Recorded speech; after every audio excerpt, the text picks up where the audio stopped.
in the past 1 year kan? Oh iya. In the past 1 year ya, yang lagi wah it's very hot now gitu, so spicy lah. Orang bicara metaverse sampai everybody pengen tahu apa itu metaverse, apa itu, terutama NFT lah. Karena ada yang small thing becoming big things and great things gitu kan, orang yang maksud yang itu nggak disebutin yang bukan apa-apa tapi karena begitu regulernya dia masukin itu ke NFT akhirnya. Tapi dengan reguler dia menciptakan story kan? Iya. Itu dia mencari. Nah itu justru dia masih 2 level ini aja, belum masuk sini gitu. Kalau udah masuk sini, apalagi dengan teknologi ini oke, ini jadi metaverse ini interface antara 2 dunia ini ya, bisa dibilang. Ini dunia bawah nih, dunia teknologi, dan ini dunia nyata. I see. Jadi interface. Jadi that's interface. Dan ini dan ke depan interface ini akan makin kaya dengan adanya VR, yang kacamata apa tuh? Itu kayak Google gitu. Google kacamata itu dengan AR.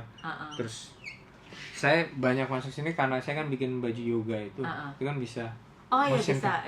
Nah itu banyak yang nanyain gimana masuk ke metaverse-nya gitu, mocap gitu. Jadi orang jalan udah pakai baju dan ini makin lama makin kaya. Orang akhirnya dengan teknologi yang maju gini berharap interface ini juga makin canggih gitu.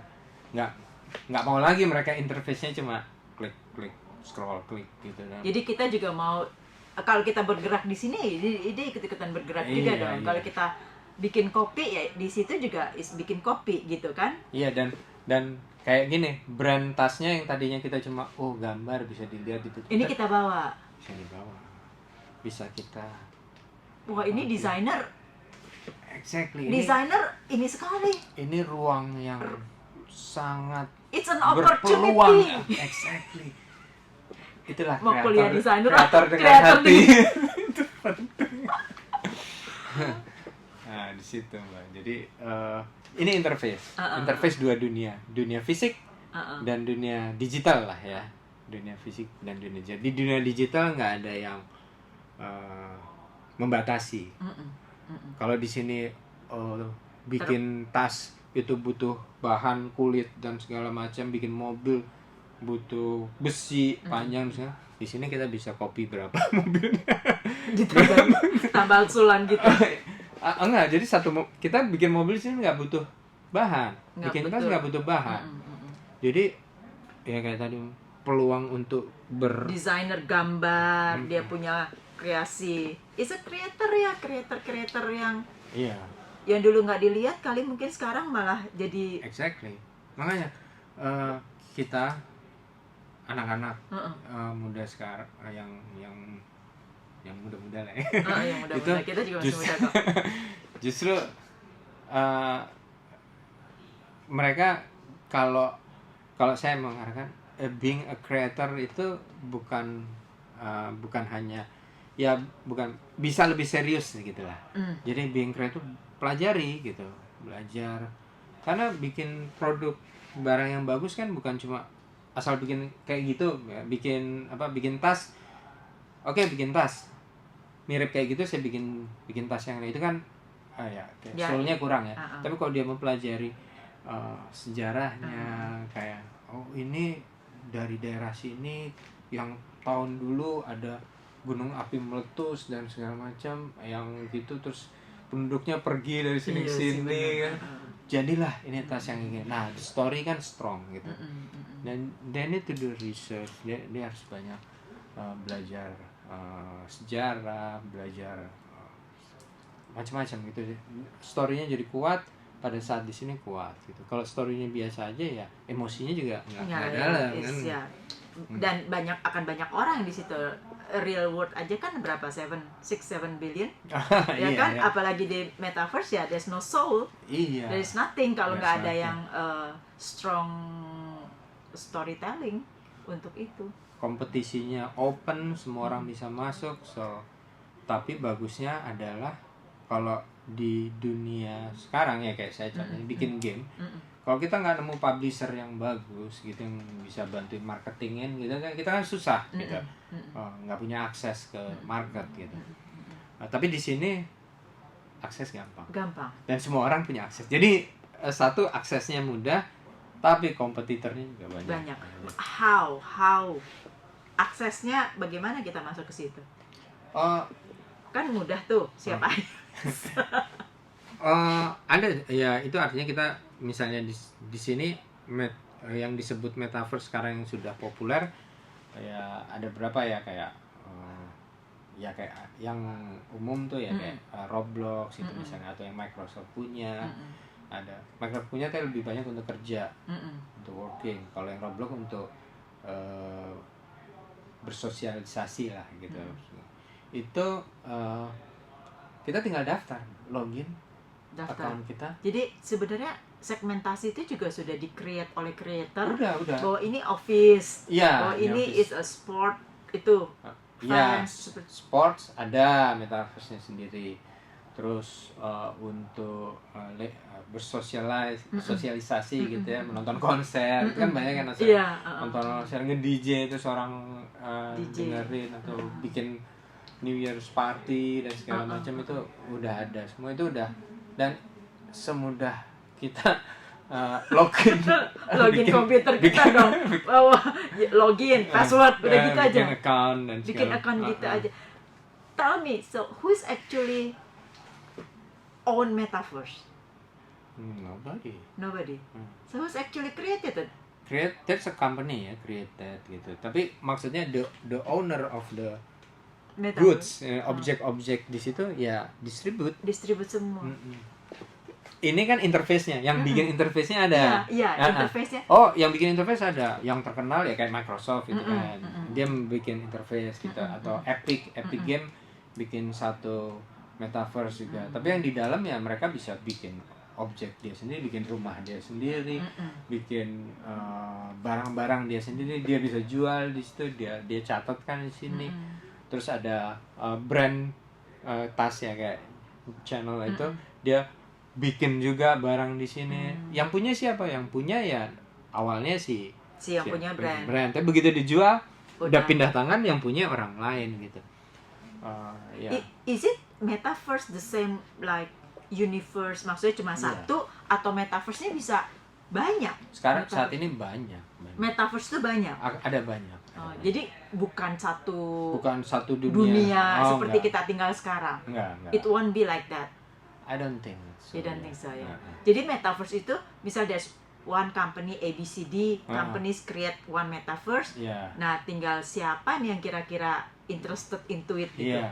Jadi begitu dia buat metaverse sebuah interface ini, dia akan connect ke bawah-bawahnya ini kan ke platform dan infrastrukturnya. Dia tinggal kreativitas dia yang membuat orang mau datang ke sini dihubungin dengan si real world-nya yang orang punya emotional attachment-nya gitu. Ini seperti kita IKN dong. Tab ibu kota negara kan itu kan di real world-nya kan ibu kota negara misalnya akan pindah ke mana ke ini Kalimantan gitu kan. So they have to create area-nya kan berapa di kilometer square. Nah, ini akan menjadi seperti itu nggak daerah-daerah kayak gitu tuh? Apa enggak? Tergantung sekarang apa yang mau dikonekin ke sini gitu. Bisa aja ya. Ada yang buat Jakarta metaverse. Wah, terus semua orang bisa punya tanah di sini, punya tanah di sini, punya tanah di sini. But apa hubungannya sama ini gitu? Itu menjadi PR kalau dia nggak bisa menciptakan. Jadi ini cuma nyambungnya ke bawah, nggak ada sambungan ke atas. Juga nggak ada artinya, nggak ada storynya, nggak ada emosinya. Saya beli tapi apa gitu? Nah, before I forgot. Jadi kalau yang ini kan bisa beberapa, siapa aja bisa create metaverse whatever it is gitu kan. Nah, tapi kalau pas ke bawahnya ini one. Oh, ini marketplace ini is one. Maksudnya, yang one ini. Yang one hanya kripto. Iya, blockchain-nya. Iya, ini one nih. Oke. Ini one. The whole world ada beberapa tapi ini semua connected. Jadi ini dianggap one. Yeah. Nah, sedangkan kalau marketplace because ada Bit, ada NFT, ada banyak juga, ada banyak juga marketplace. Jadi ada yang ini connect ke situ, ini connect ke sini gitu. Exactly, sama metaverse juga ada banyak. Iya, metaverse ada banyak. Sangat banyaknya. Jadi if we want to apakah orang biasa bisa create metaverse? Bisa. Mbak Lucy mau buat metaverse studio ini bisa banget. Can we do it? Sure. Gue demen nih. Sekarang udah makin ngerti. Sure. Justru yang tapi where metaverse yang studio ini kan? Tapi where this studio will be? Kan pasti ada virtual. Ya kita bisa taruh di cloud, di awan gitu, di cloud. Yang penting adalah kalau kita bikin metaverse studio ini gitu ya, gitu. Ini kan connect ke sini enggak? Kalau nggak ada koneksinya ini nggak ada. I got you. Ya.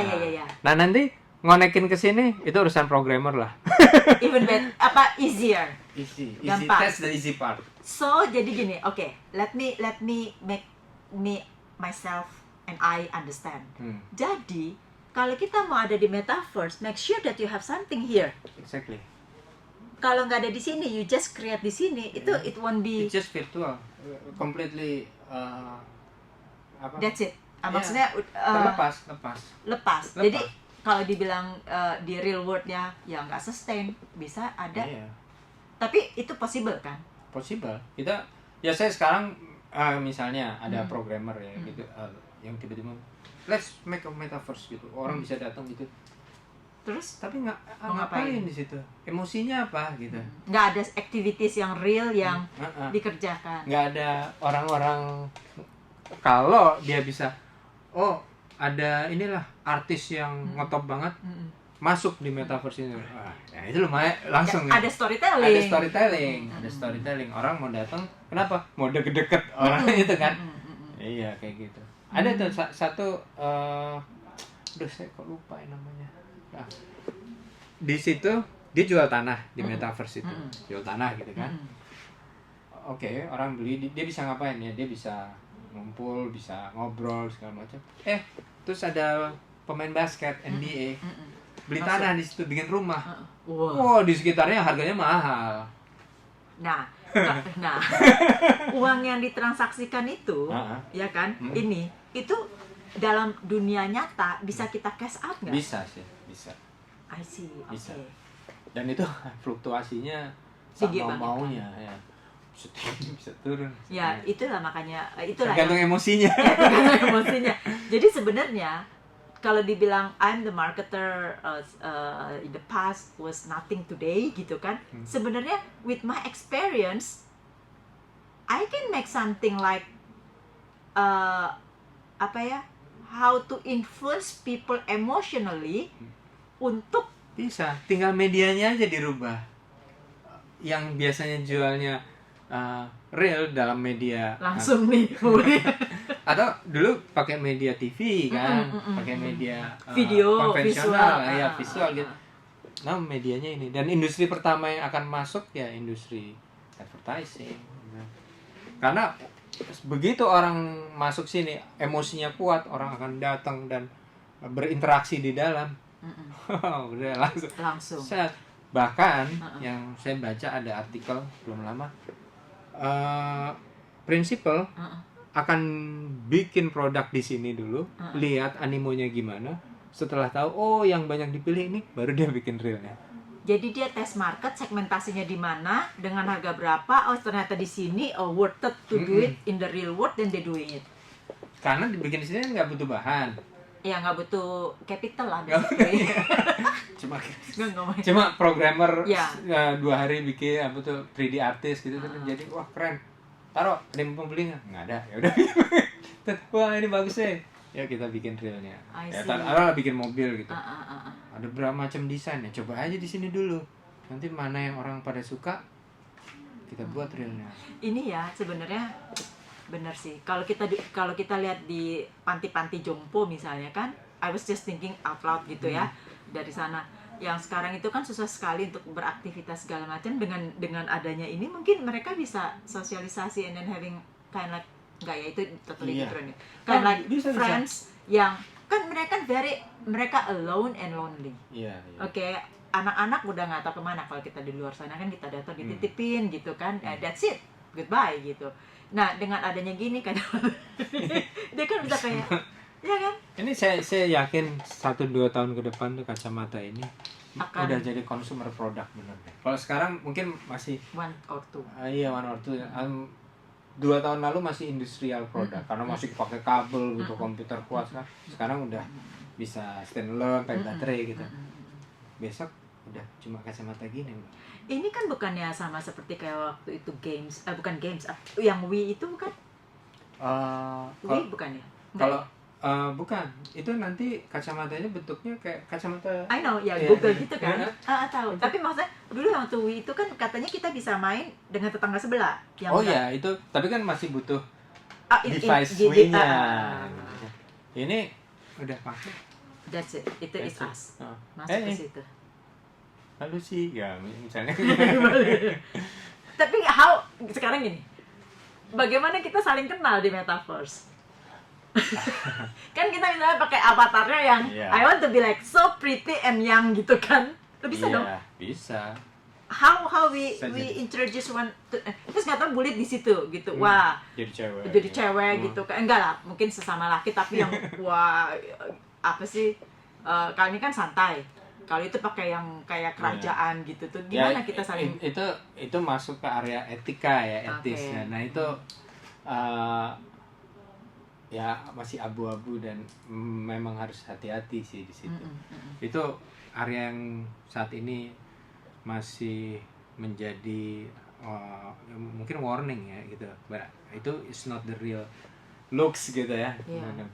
Tapi I also read one of I don't know 2 weeks ago, these days lah gitu ya. Ada yang ini soal kita kan lagi ada waktu tuh hot-hotnya mengenai RUU TPKS, kekerasan seksual gitu kan, harassment. Nah ini ada yang dibilang avatarnya dipegang gitu. itu udah mulai ada loh tuntutan kayak gitu. Iya, bahwa ini saya punya avatar, it's me berarti kan, dan dipegang-pegang orang gitu. Iya. How we handle it? How it's going to be gitu loh. Itulah etika yang mesti dibangun ya sebenarnya. Artinya saat ini kayak tadi bilang avatarnya dipegang-pegang, it's virtual gitu kan. It's virtual tapi emosinya real, balik lagi kan. Gimana hukumnya mengejar itu? Itu balik lagi Mbak, yang kita sempat ngomong ini teknologi baru tapi cepat sekali dan adaptasi orang makainya cepat sekali. Hukum ngejarnya ininya gini, hukumnya begini. Edukasi juga begini kan sistem. Jadi how we fill the gap itu loh. Iya. Bagaimana tuh fill the gap-nya? Fill the gap terutama untuk anak-anak sekarang kan. Kalau kita it's me lah gitu kan, it's on the sunset things. Sunset maksudnya udah senior yang mana udah but you have the wisdom. Of course ya, I have a wisdom. Wisdom itu yang membantu meng-aiming kan. Ini saya ngambil dari buku nih. Itu yang nulis jurnalis yang kebingungan. Kenapa sih? Ini jurnalis Amerika, terus dia tugas di Timur Tengah berapa tahun. Wah, ini chaos dia bilang gitu. Balik ke negaranya dia bilang, negara saya pasti nggak chaos dong, everything fully control. Pas balik, sama chaos. Apa yang chaos? Nah dia bilang kayak gini nih, dia bikin satu ini, teknologi itu bergeraknya dulu tuh begini, terus lama-lama naik gitu. Nah tapi yang namanya regulation dan education itu bergeraknya begini. Dan ini nih perpotongannya tahun 2007 gitu. Oh my god. Jadi sekarang kita di sini, kalau kita mau ngikutin, kita harus aiming dulu ke atas, Wow. ceng gitu. Aiming ke atas, aiming ke atasnya itu butuh wisdom, butuh experience. Jadi ya kita ngarahin ke sini. Ya. Dan teknologi itu kan berarti hanya segelintir orang yang betul-betul very fast Iya. on the technology kan itu kan tetap di-create oleh manusia kan. Iya. Secara hard skill memang nggak semua orang bisa ngikutin ya. Tapi secara knowledge itu sebenarnya ya kayak this jurnalis, dia kan jurnalis tapi dia bisa memahami gitu lah. Oh 2007, kenapa 2007? Karena 2007 itu iPhone keluar, itu first smartphone gitu, benar-benar smart gitu ya. Terus kalau di dalam dunia pemrograman tuh ada yang namanya GitHub. GitHub itu adalah satu tempat orang bisa kerja bareng. Jadi kalau zaman ya kayak kita suka bilang Google Drive, Microsoft. Tapi itu even better karena itu misalnya dulu programmer gitu mau bikin satu teknologi misalnya kamera gitu ya, mau ngerekam video gitu ya, dia harus nulis kodenya dari awal. Wah gini baca kamera. Nah dengan Git itu dia tinggal ke Git cari siapa orang yang udah pernah bikin. Ini saya ambil. Dan dia continue. Jadi dia continue, dia bisa bikin forknya. Forknya, jadi ini teknologi awal, dia bikin fork, cabangnya, dia kembangin. Nanti, itu yang naik take off. Oh enggak, ada orang lain datang gitu. Ini saya benerin lah. Dia bikin fork lagi, dibenerin. That's why it's becoming kayak begitu. Dan database itu dulu data itu nggak terstandar, di tahun ini distandarin gitu. Jadi everybody bisa baca sehingga dia bisa continue untuk enhance terus, jadi, enhancement terus. Jadi sekarang yang namanya programmer itu nggak, sebelum 2007 itu memang kayak bikin dari scratch, sekarang tuh kayak bikin puzzle Jadi anak saya kalau belajar pemrograman tuh dia belajar, saya baru dapat hardware apa gitu ya. Serinya segini. Dia ke Git. Dapat Pak. Copy paste taruh sini. Udah jalan. Yang biasanya kalau dulu kita dari nol tuh, aduh ini bahasa pemrogramannya apa gitu kita begini. Itu bisa takes like 2 weeks gitu ya. Dia cuma dalam 2 jam, 3 jam itu udah gitu.